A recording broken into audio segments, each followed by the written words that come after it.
Hi everyone and welcome back to the channel. Today we have got something special in store for you if you are gearing up for the Cisco DevNet certification exam. In this video I will be covering the topics and questions that will help you pass the 200-9 certification exam. I have compiled a 70 practice questions to get you prepped and primed for success on the Cisco DevNet certification exam. But hold on tight because it's not just about answering questions. We will also be explaining the concepts that will make you feel like Cisco DevNet superhero. So, if you are ready to ace the Cisco DevNet certification exam and elevate your career to new heights, make sure to hit that subscribe button, ring the notification bell, and join our growing community of tech enthusiasts. So, let's gear up and dive into the success. Question number 1. Which task is performed because the test-driven development approach is being used? And the options are A. Creating test scenarios based on continuous development. Option B. Writing code without committing any coding violations. Option C. Refactoring code that is covered by existing tests. And option D. Testing existing software before developing new code. And the correct option is option C. Refactoring code that is covered by existing tests.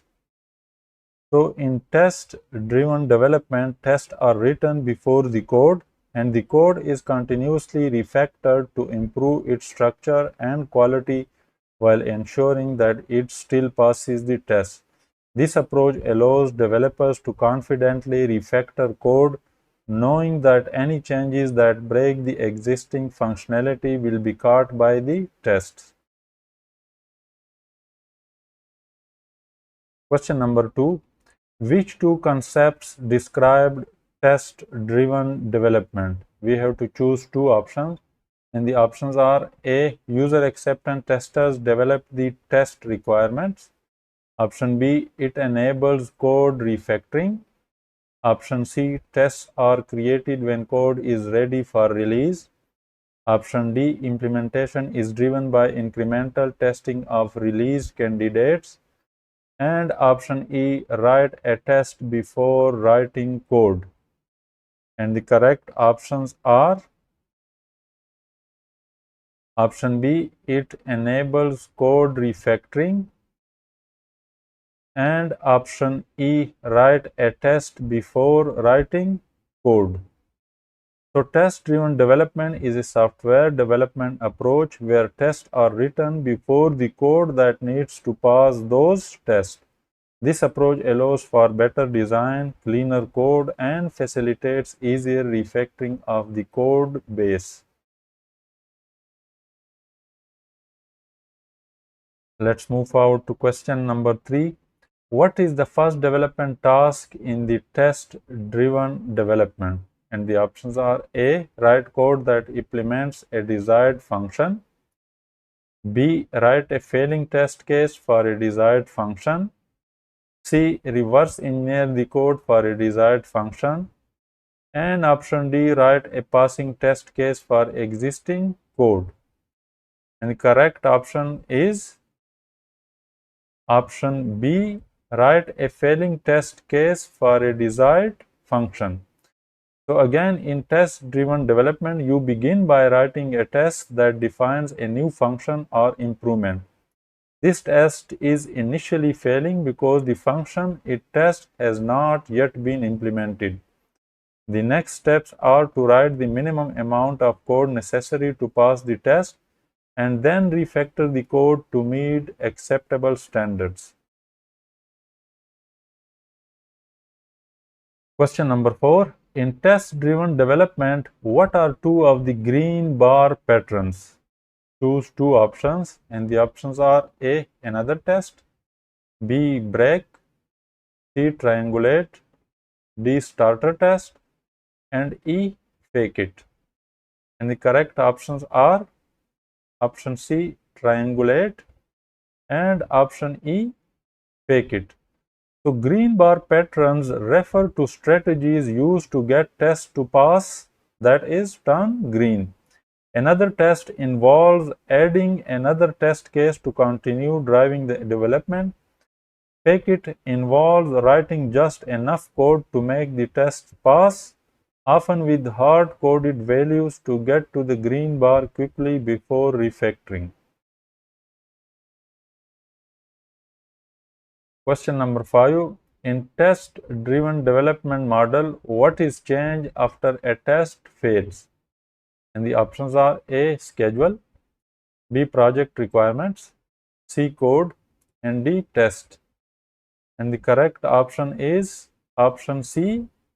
Code. So when a test fails in test-driven development, the next step is to write or modify the code to make the test pass. This process helps ensure that the code meets the requirements specified by the test. Question number 6. What is a benefit of the test-driven development? And the options are A. Strict adherence to product requirements. Option B. Faster releases that have minimal features. C. Early customer involvement. And D. Increased code quality. And the correct option is option D. Increased code quality. So test-driven development leads to increased code quality because it helps to early identify the bugs or early bug detection. It helps in better code design. It increases the test coverage and it improves the maintainability. Question number 7. What are two advantages of version control software? Choose two options. And the options are A. It supports tracking and comparison of changes in binary format files. B. It allows new team members to access the current code and history. C. It supports comparisons between revisions of source code files. D. It provides wiki collaboration software for documentation. And E. It allows old versions of packaged application to be hosted on the internet. And the correct options are option B.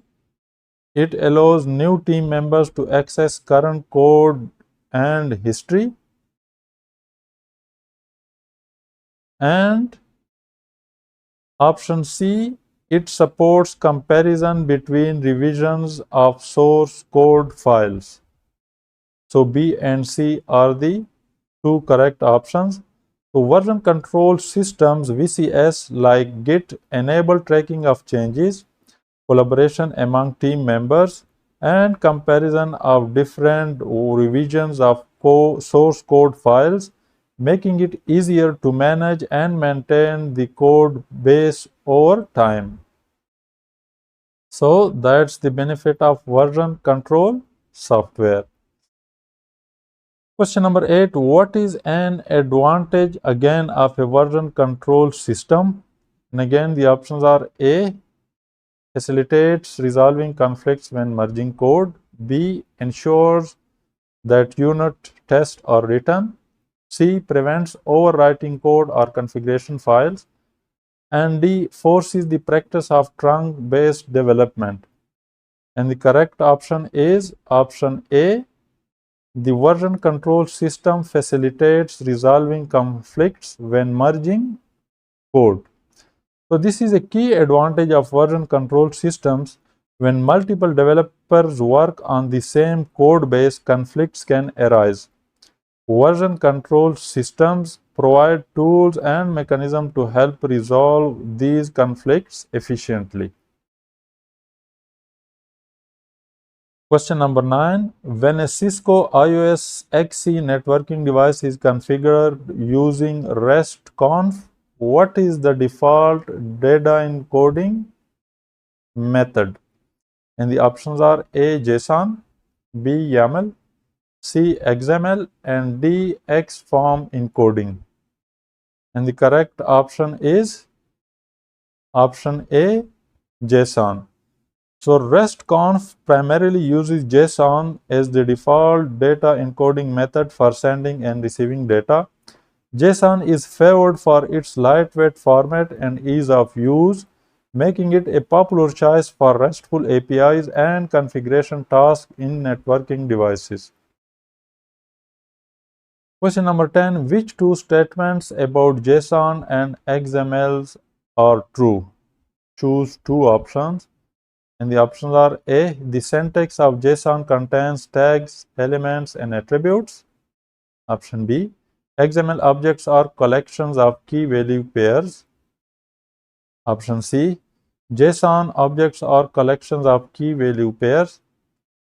Option D. JSON arrays are an unordered set of key value pairs. And option E. The syntax of XML contains tags, elements, and attributes. And the correct option is, the correct options are option C. JSON objects are collections of key value pairs. And option E. The syntax of XML contains tags, elements, and attributes. So JSON represents data using key value pairs and arrays, while XML uses a hierarchical structure with tags, elements, and attributes. Question number 11. What is a benefit of organizing code into modules? And the options are A. Reduces the length of code. B. Enables code to be multifunctional. C. Enables the reuse of code. And D. Improves overall performance. And the correct option is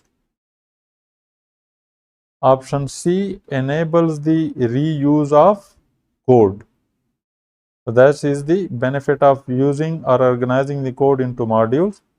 So modules help break code into manageable, reusable components, making it easier to maintain, test, and reuse code across different parts of a project or in other projects.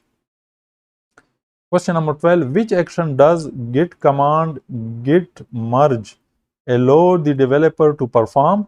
And the options are A. Combine multiple sequences of commits into one unified history. Option B. Push changes to the remote repository. Option C. Create, list, rename, and delete branches. And option D. Switch between branches. And the correct option is option A. Combine multiple sequences of commits into one unified history.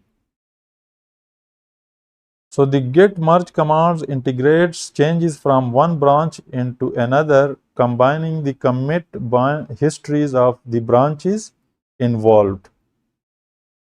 Question number 13. How does a developer create and switch to a new branch called myBugFix to develop a product fix? And the options are A. Git checkout -b myBugFix. Option B. Git branch -b myBugFix. Option C. Git branch myBugFix. And option D. Git checkout myBugFix. And the correct option is option A. Git checkout -b myBugFix. So this command does two things at once. Number one, it creates new branch named myBugFix. And number two, checks out the newly created branch, making it the active branch of your work. Question number 14. A developer needs to prepare the file readme.md in the working tree for the next commit operation using Git. Which commands needs to be used to accomplish this? And the options are A. git-a readme.md. B. Git add readme.md. C. Git add readme.md staging. And option D. Git commit readme.md. And the correct option is Option B, git add readme.md. So here is why option B is correct. Git add. This command is used to stage changes in files for the next commit. And readme.md, this specifies the file you want to add to the staging area. And the other options are incorrect because, so you can pause the video and read the explanation for the incorrect options. I'll move forward to the next question. Question number 15. A developer is reviewing a code that was written by a colleague. It runs fine, but there are many lines of code to do a seemingly simple task repeatedly. Which actions organizes the code? And the options are: option A, refactor the code by removing any unnecessary test. Option B, reverse engineer and rewrite the code logic. Option C, using functions, rewrite any pieces of code that are repeated. And option D, modify the code to use loops. And the correct option is option C, using functions, rewrite any pieces of code that are repeated. So by encapsulating repeated code blocks into functions, you achieve improved readability, maintainability, and reusability. And this approach is commonly known as refactoring and is a fundamental practice in software development. Question number 16. Which principle is a value from the manifesto for agile software development? And the options are: A, processes and tools over teams and interactions; B, detailed documentation over working software; C, adhering to a plan over responding to requirements; and D, customer collaboration over contract negotiation. And the correct option is option D, customer collaboration over contract negotiation. So this is one of the 4 core values in the Agile Manifesto. Agile emphasizes the importance of building strong relationships with the customers and involving them throughout the development process. Question number 17. Which advantage does the Agile process offer compared to waterfall software development methodology? And the options are: A, to add or update features with incremental delivery; B, to view the full scope of end-to-end work; C, to have each phase end before the next begins; C, to fix any issues at the end of the development cycle. And the correct option is option A, to add or update features with incremental delivery. So this is a key advantage of Agile. It allows for flexibility and adaptability as features are delivered in small incremental chunks, that is sprints, enabling changes and adjustments as needed. This contrasts with waterfall, where requirements are frozen early in the process. Question number 18. How do XML and JSON compared regarding functionality? And the options are: A, XML provides more support for mapping data structure into host languages than JSON. Option B, XML provides more human readability than JSON. Option C, JSON provides less support for data types than XML. And option D, JSON natively supports arrays and XML does not natively support arrays. And the correct option is option D, JSON natively supports arrays and XML does not natively support arrays. So JSON has built-in support for arrays, which allows for easy representation of ordered lists of items. XML, on the other hand, does not have a native array structure and typically represents such lists using repeated elements or nested tags. Question number 19. What are two principles of an infrastructure as a code environment? Choose two options. And the options are A. Components are coupled and definitions must be deployed for the environment to function. B. Redeployments cause varying environment definitions. C. Environments must be provisioned consistently using the same input. D. Service overlap is encouraged to cater for unique environment needs. And option E. Complete complex systems must be able to be built from reusable infrastructure definitions. And the correct options are option C. Environments must be provisioned consistently using the same input. And option E. Complete complex system must be able to be built from reusable infrastructure definitions. So these two options accurately reflect the core principle of infrastructure as a code (IAC) that are consistent provisioning and reusable definitions. Question number 20. Which two encoding formats do Yang interfaces support? Choose two options. And the options are A. XML, B. JSON, C. XHTML, D. BER, and E. Plain text. And the correct options are option A. XML and option B. JSON. So Yang interfaces primarily support XML and JSON as encoding formats for data. These are the most common and widely used formats for data interchange in network management and configuration. Question number 21. Package updates from a local server fail to download.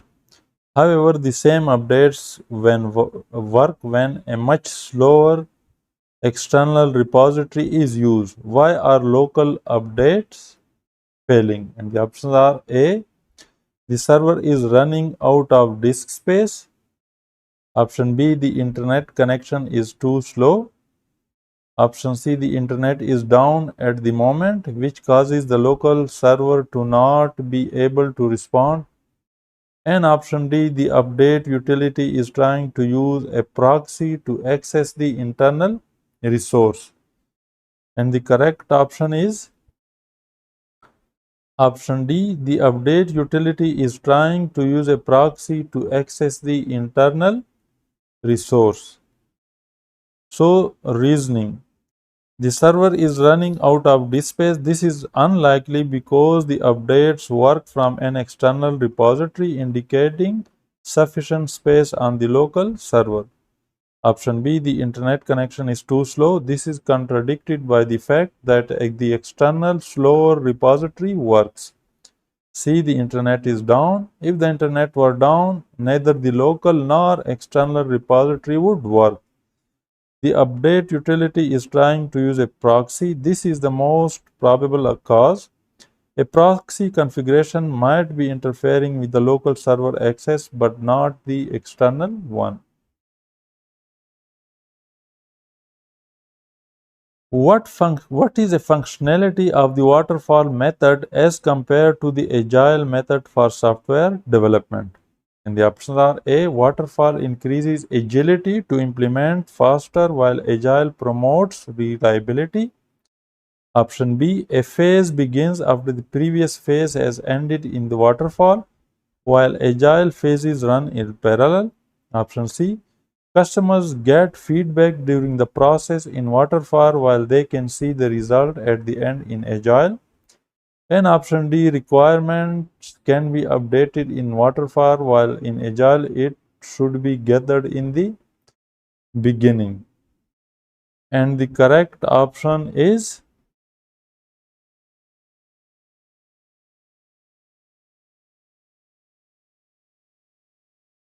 option B. A phase begins after the previous phase has ended in waterfall while agile phases run in parallel. So option B is the correct answer.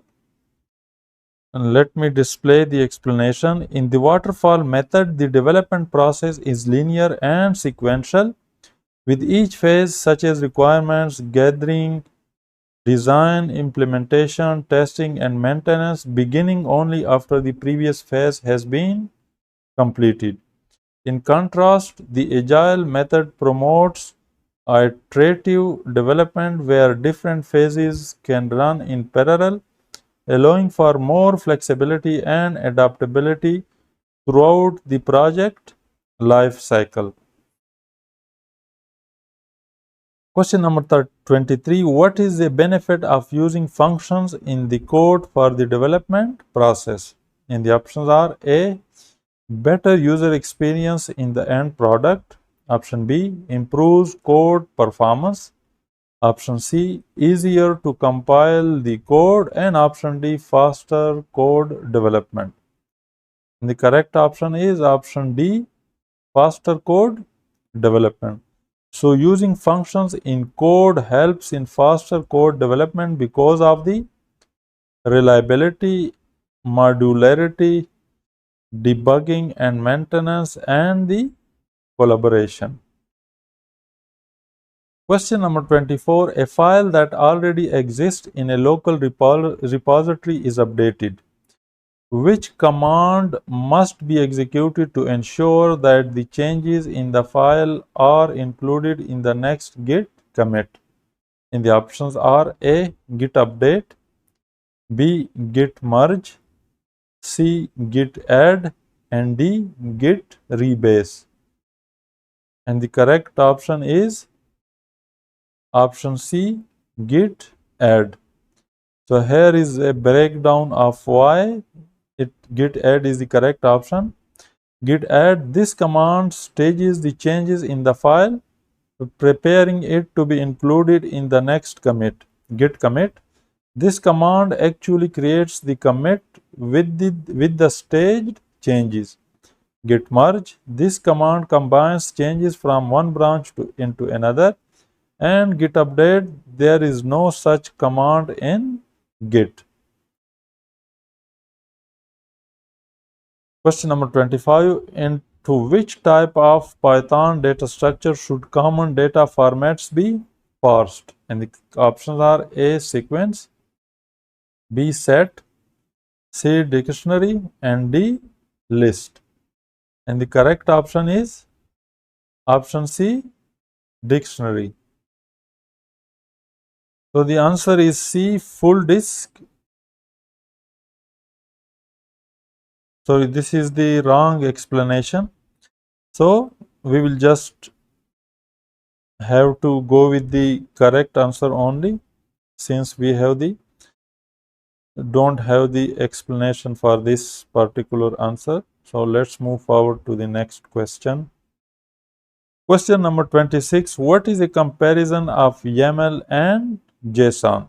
And the options are A. YAML has a more consistent approach to representing data compared to JSON. Option B. JSON does not support comments and YAML does. Option C. YAML is a more verbose data structure compared to JSON. And option D. JSON has more common usage in configuration management tools compared to YAML. And the correct option is JSON does not support comments and YAML does. So YAML support comments which can be included in the data file using the hash character. JSON, on the other hand, does not have a standard way to include comments in its data structure. This makes YAML more suitable for configuration files where comments are useful for documentation and clarity. Question number 27. Which status code is used by a REST API to indicate that the submitted payload is incorrect? And the options are A. 400, B. 403, C. 405, and D. 429. And the correct option is option A. 400. So a 400 bed request status code is used to indicate that the server cannot or will not process the request due to an apparent client error. That is, malformed request syntax, invalid request message framing, or deceptive request routing. This is the appropriate response when the submitted payload is incorrect. Question number 28. An application calls a REST API and expects a result set of more than 550 records, but each time the call is made, only 25 are returned. Which feature limits the amount of data that is returned by the API? And the options are A. Pagination, B. Payload limit, C. Service timeout, and D. Rate limiting. And the correct option is option A. Pagination. So pagination is the correct answer. It's a common technique used in APIs to handle large result sets by dividing them into smaller manageable pages. This prevents overwhelming the client with excessive data and improves performance. So, the other option, payload limit, would restrict the total size of the response, not the number of records. Service timeouts would cause the request to fail if it takes too long to process, not limit the result set. And rate limiting restricts the number of requests a client can make in a given time period, not the amount of data per request. Question number 29. A developer is writing an application that uses a REST API and the application requires a valid response from the API. Which element of the response is used in the conditional check? And the options are A. Body, B. Headers, C. Link, D. URL, and E. Status code. And the correct option is option E. Status code. So the status code provides a high level indication of the success or failure of the API call. It's the most reliable and efficient way to determine if a valid response was received. So 200 OK typically indicates success. 4xs client error code indicates errors on the client side, and 5xs server error codes indicate error on the server side. By checking the status code, the application can immediately determine if it should proceed with the processing the response or handle an error. A 401 HTTP response code is returned when calling a REST API. What is the error state identified by this response code? And the options are A. The server cannot process the request as it has detected an issue in the request syntax or body. Option B. The request has not been accepted because it requires authentication. Option C. The server accepted the request, but the client is not authorized for this content. And option D, the server cannot find the requested resource because the path specified is incorrect. And the correct option is the request has not been accepted because it requires authentication. So a 401 HTTP response code indicates that the client must authenticate itself to get the requested response. This error status is often returned by servers when authentication credentials are missing or invalid, indicating that the request has not been completed because it lacks valid authentication credential for the target source. Question number 31. A developer needs a list of clients connected to a specific device in a Meraki network.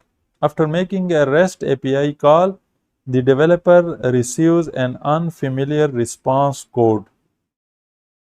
Which Cisco DevNet resource should be used to identify the meaning of the response code? Option A. API documentation. Option B, code exchange. Option C, learning labs. And option D, sandbox. And the correct option is option A, API documentation. So the API documentation is the most reliable source for understanding the specific response codes of a particular API.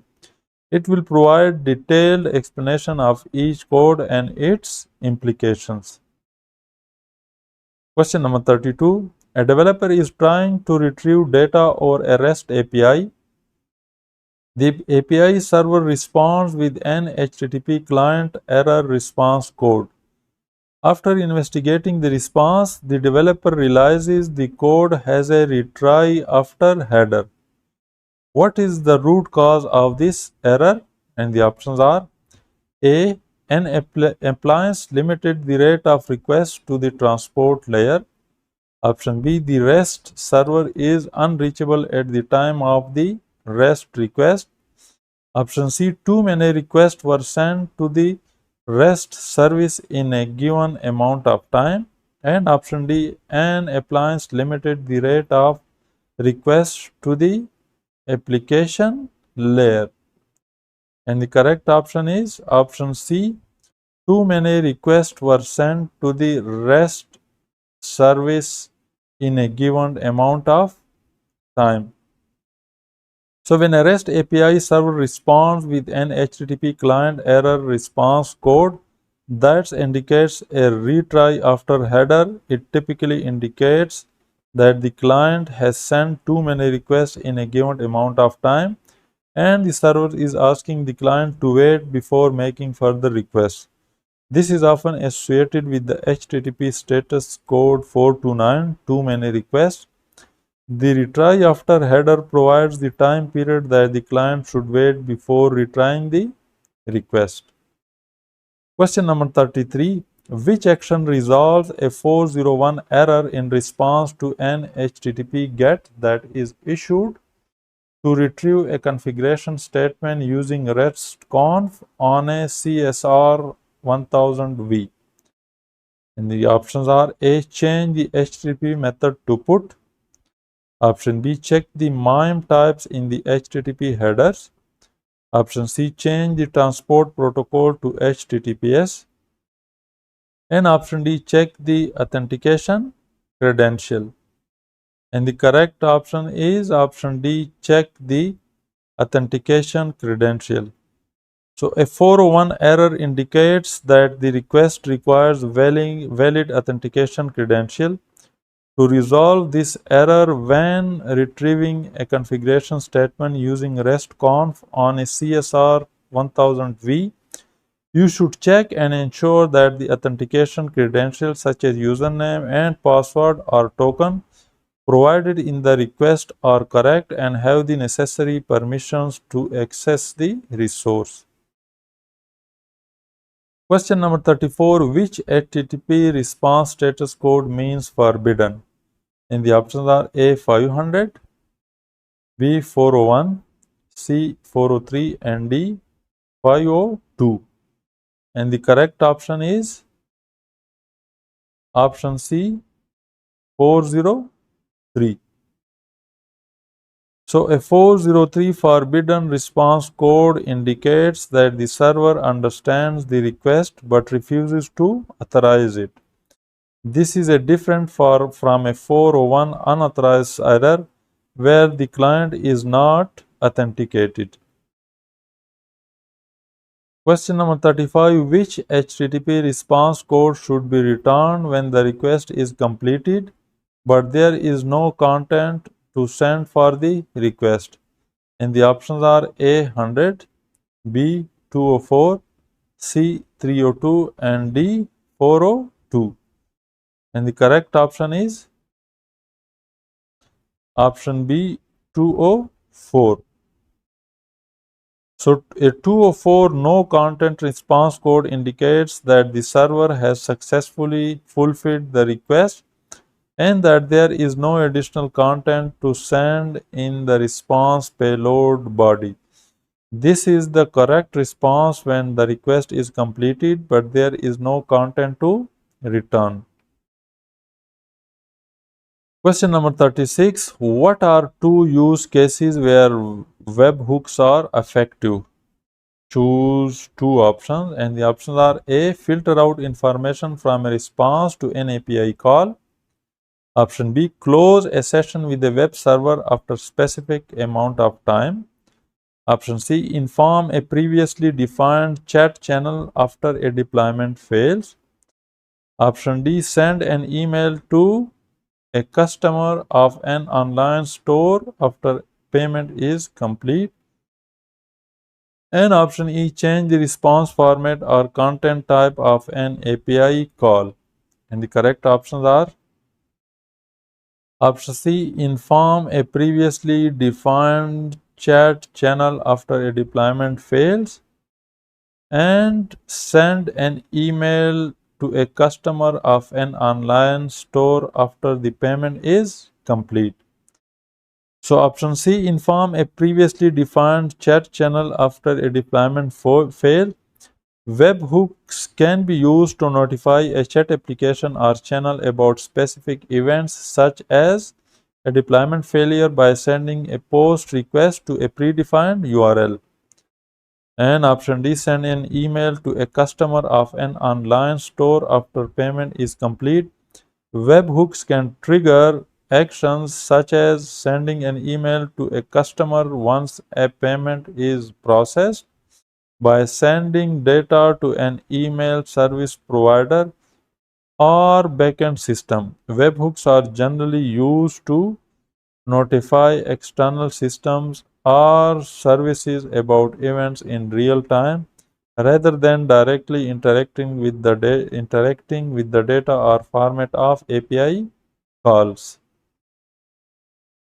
Question number 37. In which two ways an application characterized when interfacing with a webhook? Choose two options, and the options are: A. Receiver, B. Transaction monitor, C. Codec, D. Processor, and option E. Listener. And the correct option is option A. Receiver, and option E. Listener. So receiver, an application that receives a webhook must be able to accept incoming HTTP requests. Listener, it needs to actively listen for incoming requests and trigger appropriate action based on the webhook payload. Question number 38. How does requesting a synchronous API operation differ from requesting an asynchronous API operation? And the options are: A. Clients receive responses with a task ID for further processing. Option B. Clients subscribe to a webhook for operation results. Option C. Clients poll for the status of the execution of operations. And option D. Clients can access the results immediately. And the correct option is option D. Clients can access the results immediately. So this is the difference between synchronous and asynchronous operations. Synchronous API, the client sends a request and waits for response before proceeding. This means the client can access the results immediately after the request. Asynchronous API, the client sends a request and continues with other tasks without waiting for a response. The server processes the request in the background and notifies the client when the result is ready, often through a callback or polling mechanism. Question number 39. Which method should be used to safely store the API keys? And the options are: A. In an environment variable unique to the system database. B. Encrypted in a configuration file that is separate from the code. Option C. Plain text in the code as a constant. And option D. Encrypted in the code in a function. And the correct option is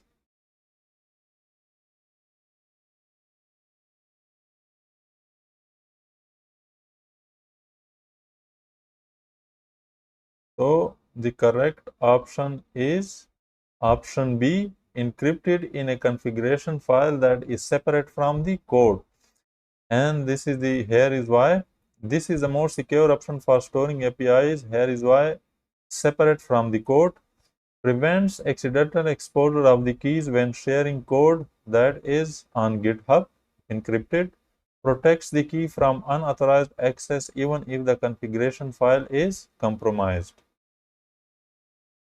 Question number 40. What are the two benefits of managing network configuration via APIs? Choose two options, and the options are A, more security due to locking out manual device configuration. Option B, configuration on devices becomes less complex.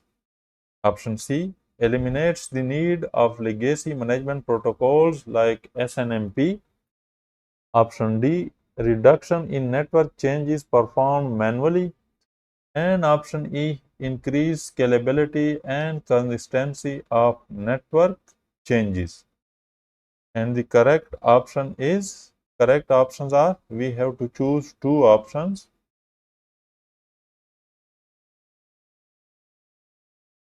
Option D, reduction in network changes performed manually, and increase scalability and consistency of network changes. So these two options accurately reflect the benefits of managing network configuration via APIs. Number one, reduction in manual changes. APIs allows for automation of configuration tasks, reducing human error and increasing efficiency. Increasing scalability and consistency. Automated configuration changes can be applied consistently across multiple devices, ensuring uniformity and enabling faster network expansion.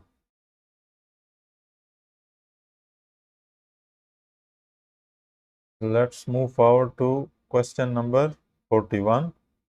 Which Cisco DevNet resource allows access to products in a development lab to explore, learn, and build applications that use Cisco APIs? And the options are A, DevNet Code Exchange, B, DevNet Sandbox, C, DevNet Communities, and D, DevNet Automation Exchange. And the correct option is option B, DevNet Sandbox. So option B is the correct answer. DevNet Sandbox provides you with access to Cisco products in a virtualized environment where you can experiment, learn, and build applications using Cisco APIs without affecting your production network. Question number 42. Which two statements describe the traits of an asynchronous API call? Choose two options, and the options are A, code execution blocks or waits for the call to an API to return. Option B, a callback function typically is used to process the response from an API call. Option C, a call to an API does not block the code, but rather it allows application processing to continue. Option D, the end user can experiment latency or performance lag while waiting for the API call to return. And option E, the order in which API call return can be guaranteed. And the correct options are option B, a callback function typically is used to process the response from an API call. And option C, a call to an API does not block the code, but rather it allows application processing to continue. So these two options correctly describe the characteristics of an asynchronous API call. Callback function. Asynchronous operations often rely on callback function to handle the response once it becomes available. Non-blocking. Asynchronous calls allows the application to continue executing other tasks while waiting for the API response, improving performance and responsiveness.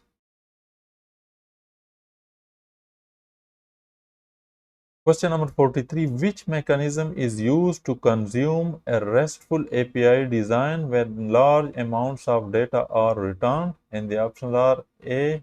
Datasets, B. Scrolling, C. Pagination, and D. Blobs. And the correct option is option C. Pagination. So pagination is used to manage and consume large amount of data returned by a RESTful API. It breaks down the data into smaller, manageable chunks or pages, which can be retrieved and processed one page at a time. This approach helps in improving performance and reducing the load on both the server and the client. Question number 44. Which two use cases are supported by Meraki APIs? Choose two options, and the options are A. Build location-aware apps from Wi-Fi and LoRaWAN devices. Option B. Build a custom captive portal for mobile apps. Option C. Configure network devices via the dashboard API. Option D. Deploy applications onto the devices. And option E. Retrieve live streams from a Meraki camera. And the correct options are option B. Build a custom captive portal for mobile apps. And option C. Configure network devices via the dashboard API.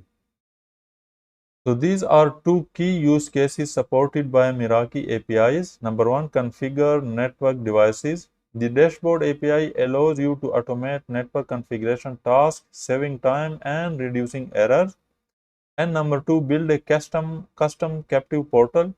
The captive portal API enables you to create customized onboarding experience for users connecting to your Wi-Fi network. Question number 45. Which API is used to obtain data about voicemail ports? And the options are A. WebEx Teams, B. Cisco Unified Communication Manager, C. Finesse Gadgets, and D. WebEx Devices. And the correct option is option B. Cisco Unified Communication Manager.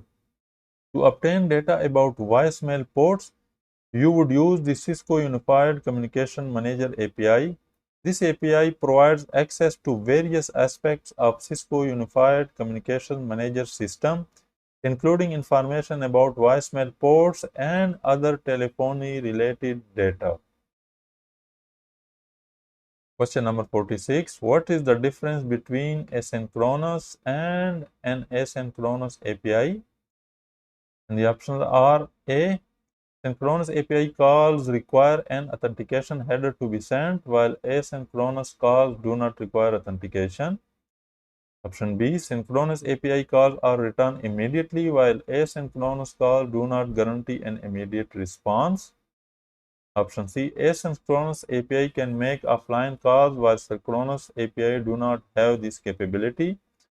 And option D. An asynchronous API can make a large number of calls in a specified time period than a synchronous API.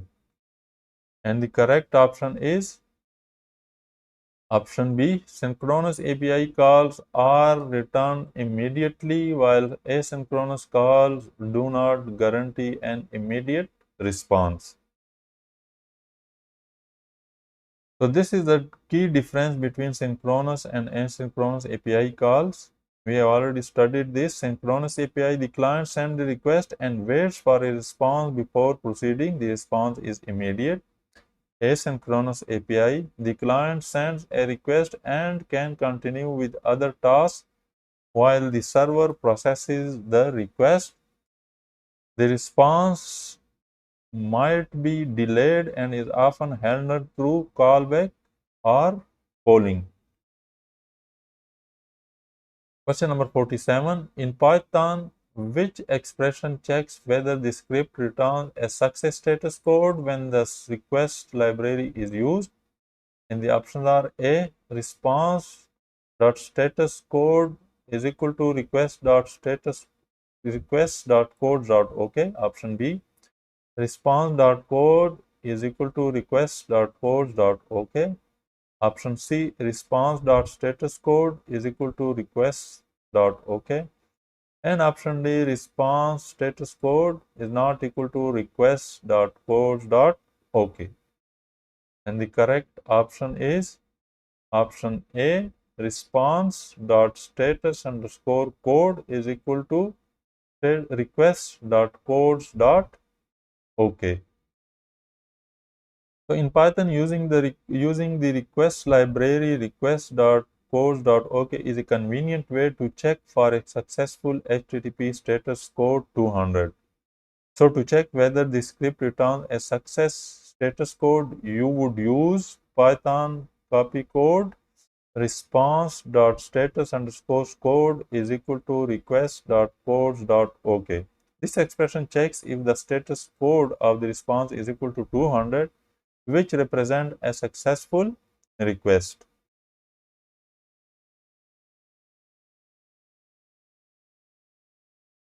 Question number 48. Which REST architectural constraint indicates that no client context should be stored on the server between requests? And the options are A, cacheable, B, stateless, C, uniform interface, and D, client server. And the correct option is option B, stateless. So a stateless RESTful API means that each request from a client contains all the information necessary to understand and process the request. The server does not store any session information or client-specific data between requests. This enhances scalability, reliability, and security. Question number 49. Which HTTP code group is issued when a request is received successfully, understood, and processed? And the options are A, 2xx, B, 3xx, C, 4xx, and D, 5xx. And the correct option is option A, 2xx. So the given options are HTTP status codes category, and here what each category represents. Option A, 2xs, it represents success. Option B, 3xs, it is for redirection. Option C, 4xs is for client error. And option D, 5xx is for server error. Question number 50. A developer is attempting to retrieve all the messages from a Cisco WebEx space. The server responds by sending the first 1000 messages. The developer must make additional requests to retrieve the rest of the messages. Which API constraint is described in this scenario? And the options are A, payload limiting, B, throttling, C, pagination, and D, rate limiting. And the correct option is option C, pagination. Pagination is the correct answer. It describes the process of dividing a large dataset into smaller, more manageable pages. In this case, the API returns the first page 1000 pages and provides information on how to request subsequent pages containing the remaining messages. Question number 51. Which action do webhooks enable an application to perform? And the options are A, increase request rate limit. Option B, populate the application with restricted data. Option C, receive real-time data. And option D, implement a push model. And the correct option is option D, implement a push model. So a webhook essentially implements a push model where information is sent from one application to another automatically, rather than receiving application having to constantly poll for updates. Question number 52. Which HTTP error code series relates to redirection? And the options are A, 400, B 500, C 200, and D 300. And the correct option is option D 300.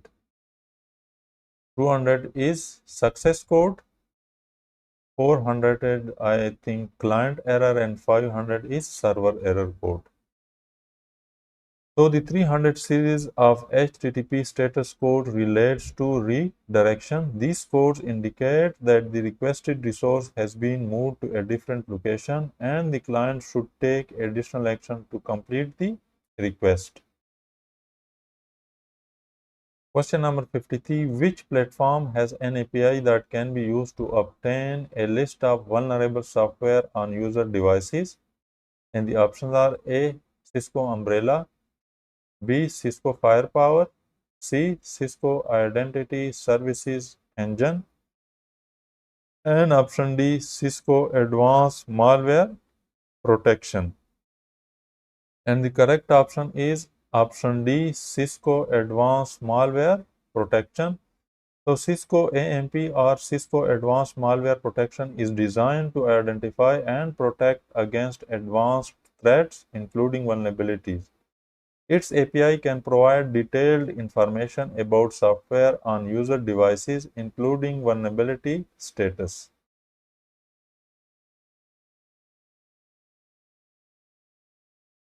Question number 54. Which two items are Cisco DevNet resources? Choose two options, and the options are A.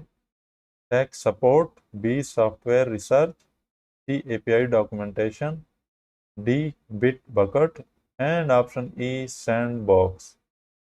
And the correct options are option C. API documentation and option E. Sandbox. The API documentation provides developers with information on how to interact with Cisco's APIs, and Sandbox offers a testing environment for developers to experiment with Cisco technologies without affecting live networks. Question number 55. While developing a real-time VoIP application on a Cisco WebEx platform, users report that their voice gets chopped or parts of the conversation drop out. Which network constraint is impacting the application? And the options are A. Jitter, B. Capacity, C. Delay, and D. Latency. And the correct option is option A. Jitter. So jitter refers to the variation in packet arrival times and can cause issues like choppy audio or parts of the conversation dropping out in real-time VoIP applications. Fill in the blanks. So fill in the blank to complete the statement. Cisco DNA Center provides the capability to send an HTTP blank space request to the API endpoint https dna-c underscore API underscore address slash API slash version 1 network device slash and receive a list of network blank space in blank space format. So we have to fill in these three blank spaces, and the correct options are the capability to send an HTTP GET request, a list of network devices in JSON format. So these three are the correct words to fill in these blank spaces. Question number 57. What are two capabilities of Cisco Finesse? And choose two options, and the options are A. Agents access Finesse from a browser without needing to install or configure anything on the client machine. Option B. An OpenDNS utility is pre-configured and ready to use on Finesse. Option C. Gadgets containers provide a seamless experience in a single user interface. Option D. Finesse automatically collects telemetry data. And option E. Finesse includes an RPC API that enables development of custom gadgets. And the correct options are option A. agents access FileNAS from a browser without needing to install or configure anything on the client machine. And the second correct option is option C. Gadget containers provide a seamless experience in a single user interface. So the explanation for option A, agents access FileNAS from a browser without needing to install or configure anything on the client machine. And C, gadgets containers provide a seamless experience in a single user interface. These capabilities highlight Cisco FileNAS ease of use and integration features. Question number 58. Which two statements are true about Cisco UCS Manager, Cisco UCS Director, or Cisco Intersite APIs? Choose two options, and the options are option A. UCS Manager uses JSON to enable API interaction and utilize base64 encoded credential in the HTTP header for authentication. Option B. UCS Director API interactions can be XML or JSON encoded and require an API key in the HTTP header for authentication.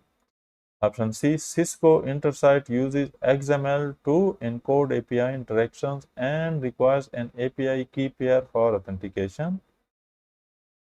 Option D. UCS Manager API interactions are XML encoded and require a cookie in the method for authentication. And option E. Cisco Intersite API interactions can be encoded in XML or JSON and require an API in the HTTP header for authentication. The correct options are option B. UCS Director API interactions can be XML or JSON encoded and require an API key in the HTTP header for authentication. And option D. UCS Manager API interactions are XML encoded and require a cookie in the method for authentication. So option B, UCS Director API interactions can be XML or JSON encoded and require an API key in the HTTP header for authentication. And again, option D, UCS Manager API interaction are XML encoded and require a cookie in the method for authentication. These statements accurately describe the encoding and authentication methods used by UCS Manager and UCS Director. Question number 59. Which model-driven programmability protocol does Cisco iOS XE software support? And the options are A. GNMI, B. SOAP, C. SSH, and D. Corba. And the correct option is option A. GNMI. So Cisco iOS XE software supports the GNMI gRPC Network Configuration Management Interface Protocol for model-driven programmability. Question number 60. Which operation is performed with the Yang model-driven programmability in NX-OS? And the options are option A. Configure a device with native and OpenConfig-based models. Option B. Bootstrap a device that has a factory default configuration. Option C. Send CLI commands to a device and retrieve output in JSON format. And option D. Run Linux commands natively on the device. And the correct option is option A. Configure a device with native and OpenConfig-based models. So Yang model-driven programmability in NX-OS allows you to configure a device using both native Cisco and industry standard OpenConfig models. This provides a structured and standardized way to manage network devices, enhancing automation and interoperability. Question number 61. What are two benefits of model-driven programmability? Choose two options. And the options are A. easier to design, deploy, and manage API. B. Single choice of transport, protocol, and encoding. C. Model decoupled from transport, protocol, and encoding. Option D. Model-based, structured, and human-friendly.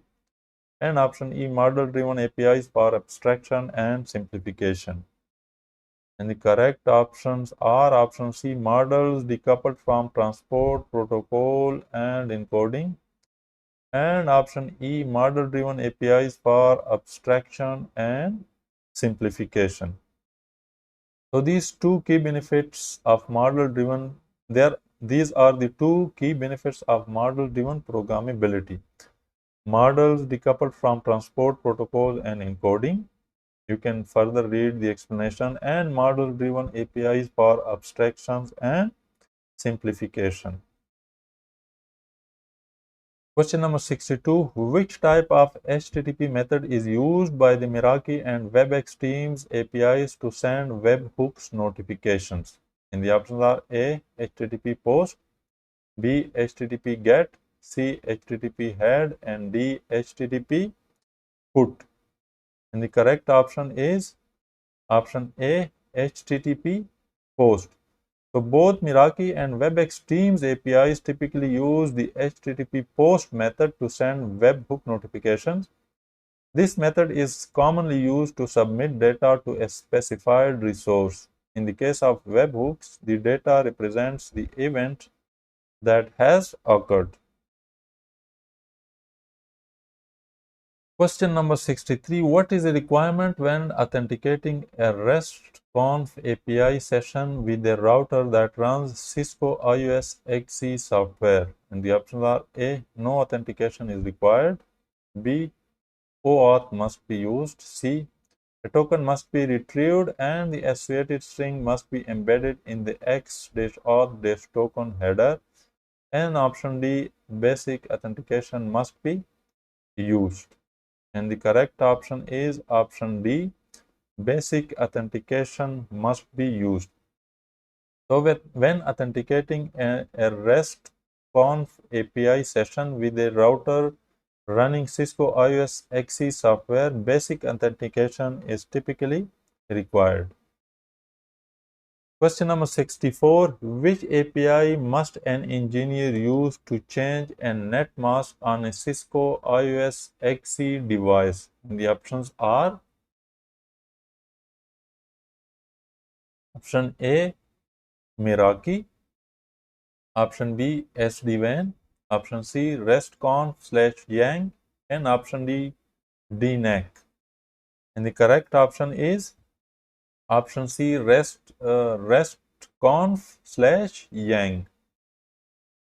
RESTconf is the protocol used to interact with network devices using RESTful APIs, while Yang is the data modeling language used to define the configuration and operational data of network devices. Together, RESTconf/Yang provides a powerful and flexible way to programmatically configure network devices, including changing net masks.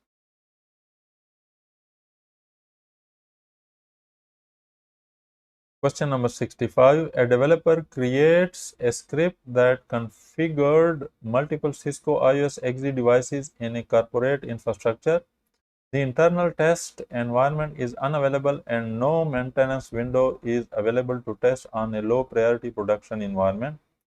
Which resource is used to test the code before it is applied to the production environment? And the options are A. Code Exchange, B. Cisco Support, C. Cisco DevNet Learning Labs, and D. Cisco DevNet Sandbox. And the correct option is already highlighted, Cisco DevNet Sandbox. So a Cisco DevNet Sandbox provides a simulated environment with Cisco devices where developer can test their code without impacting a live network. Given the constraints of unavailability of internal test environment and no maintenance window, a sandbox is the ideal solution for testing the script before deployment. Question number 66. Which tool is used to block all traffic to the domain by using a single API call? And the options are A. Cisco Firepower, B. Cisco AMP, C. Cisco Umbrella, and D. Cisco ISE. And the correct option is option C. Cisco Umbrella. Cisco Umbrella is a cloud-based security platform that provides DNS layer security. It offers the ability to block access to specific domains with a single API call, making it most suitable option for the given scenario. Question number 67. Why is refactoring done during test-driven development? And the options are A. To enable larger objects and longer methods, B. To improve maintainability and readability, C. To ensure that the previous uses of the objects are explained, and option D. To ensure the duplication of essential code. And the correct option is option B. To improve maintainability and readability.